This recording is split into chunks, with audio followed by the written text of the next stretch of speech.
Keens Classic, New York, old school, but wonderful, so underrated. I love Keens, but I love this place too. Laurent Tourondels opened BLT Steak 3 or 4 years ago, the first modern steakhouse in New York City. Opened BLT Prime a year and a half ago. This used to be Union Pacific. Before that, it was Claude Toigreau's restaurant. It's great in here. Modern steakhouse, great chef in charge. He's using Angus meat, and he's dry aging it. It's a lot more meat-centric than his places uptown, and it's spot on wonderful. Let's go inside and find out why. Served by Black Angus Porterhouse, served for 2, 40 ounces on the bone. Served with a piece of cold feed roasted garlic.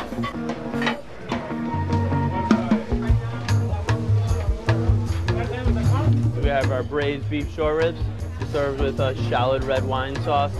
So we roast our short ribs and we braise them out in a red wine and bacon sauce.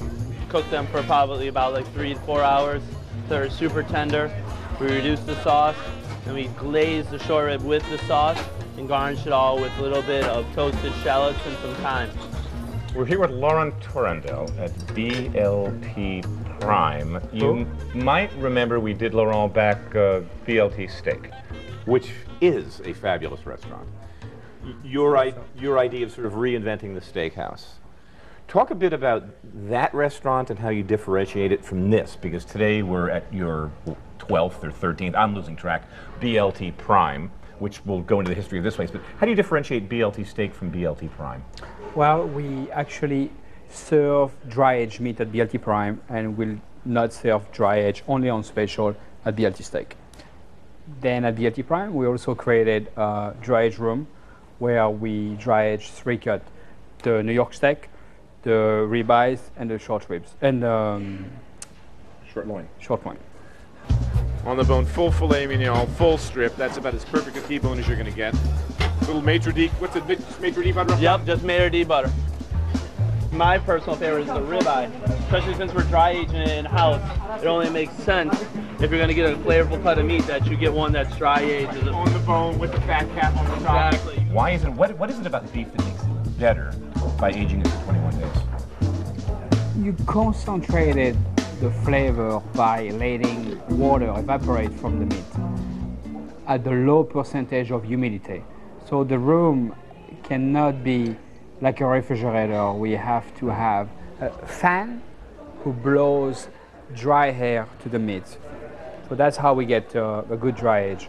We're back here on the grill. It's crazy. Is this a dual fuel grill, gas and wood? Yeah, so basically right down below, what we have is we have all these logs that are burning, all right, that give us our wood burning flavor in our grill. Right here, these are actually our dry aged bone-in Kobe, American Kobe ribeye steak special. And that's the reason you're seeing that's such a flame up. This Kobe beef is so marbled, it's so fatty. And as that fat renders out with the heat, it drips down and just causes a fire. Right. This guy's busy. And not only that, but it's like getting all the flavor from the wood. What's the marrow bones for? The marrow bones are for our ribeye steaks.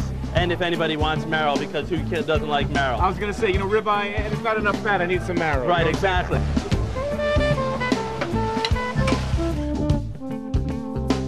Right here we have our tuna tartare, served with avocados, crispy fried shallots, a honey soy, a wasabi sauce. It's a wild striped bass, it's caught off the coast of Massachusetts. What we've done is we've slowly poached mussels from the West Coast. We've roasted baby little heirloom tomatoes, and then we took the juice from the mussels and pureed it with basil and parsley. And so it just got this really nice, summery, brothy fish to it. Fire 11, guys.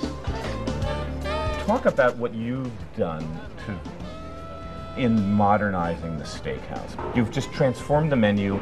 The steaks are great, but talk about modernizing the steakhouse and how you envisioned it. Well, you know, I think the first time I went to a steakhouse, I saw the idea was amazing. I just saw the appetizer, and the veg were not very fresh, and the dessert were even worse than anything else. So I say maybe if we take the concept, and I took the concept and I enlarged it. We have cuts you don't have in a regular steakhouse. And then I made some lighter appetizer, you know, even if I keep the traditional shrimp cocktail and Caesar salad. You know, we upscale the Caesar salad and maybe the shrimp cocktail a little bit. So what we have here is an appetizer. We're serving grilled Jamaican jerk shrimp over a watermelon salsa with some agave honey nectar. And I give a twist about the vegetable, giving some more like seasonal vegetable.